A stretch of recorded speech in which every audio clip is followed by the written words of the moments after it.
Hello students, welcome to the steno tutorial. गति 100 शब्द प्रति मिनट। वीडियो को लाइक और चैनल को सब्सक्राइब जरूर करें और बेल आइकन को दबाना ना भूलें, जिससे आगे आने वाली न्यू वीडियो का नोटिफिकेशन आपको जल्दी मिल सके। डिक्टेशन 5 सेकंड से स्टार्ट होगा। Yes, start.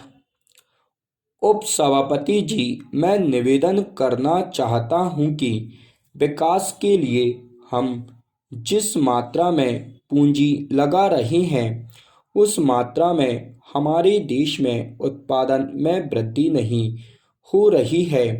लोगों की क्रय की शक्ति बढ़ रही है, लेकिन उसके अनुसार बाजार में माल नहीं आ रहा है।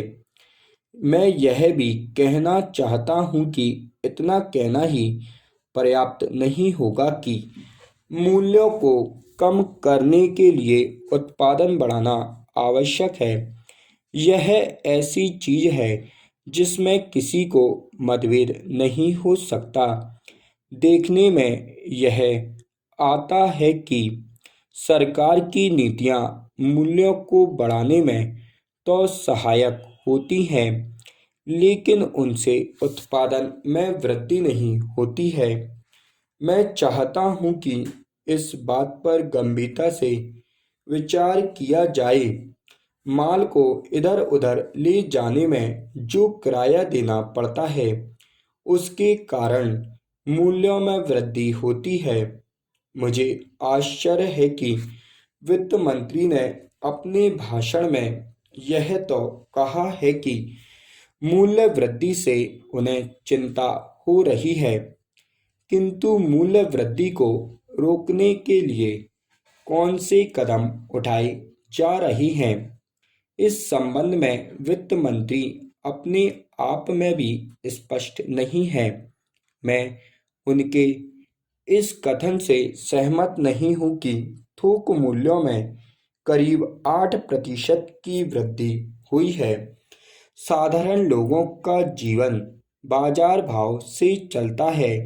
मुझे आश्चर्य है कि उन्होंने अपने भाषण में एक वाक्य ऐसा कहा है कि जिसका प्रयोग दूसरी जगह भी किया जा सकता है। अपने बजट में वित्त मंत्री ने विदेशी पूंजी को अधिक मात्रा में निमंत्रण देने की बात कही है। आज हमारे देश के आर्थिक विकास की जो स्थिति है, उसमें बिना विदेशी पूंजी के हम नहीं चल सकते।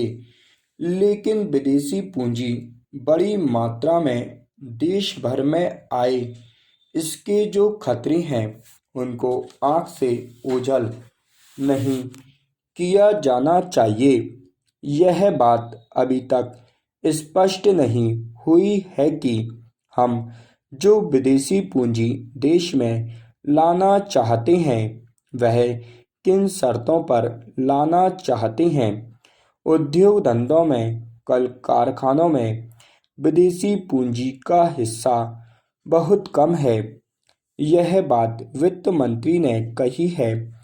ध्यान देने की बात यह है कि विदेशी पूंजी पर हमारे देश में जो मुनाफा हो रहा है, वह अन्य देशों की तुलना में काफ़ी है। और यदि विदेशी पूंजी मुनाफे के लिए देश में आना चाहती है, तो उसे अभी काफ़ी सुविधाएं दी जा रही हैं। मैं आपके माध्यम से सरकार का ध्यान इस बात की ओर भी दिलाना चाहता हूं कि हमारे देश में धन कुछ ही हाथों में इकट्ठा होता जा रहा है। यह स्थिति ठीक नहीं है।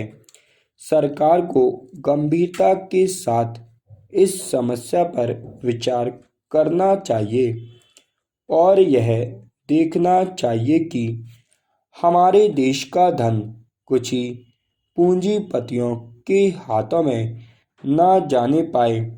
सरकार ने इस संबंध में कुछ कदम उठाए हैं। पूंजी को कुछ ही हाथों में जाने से रोकने के लिए सरकार को प्रयत्न करना चाहिए। स्टॉप।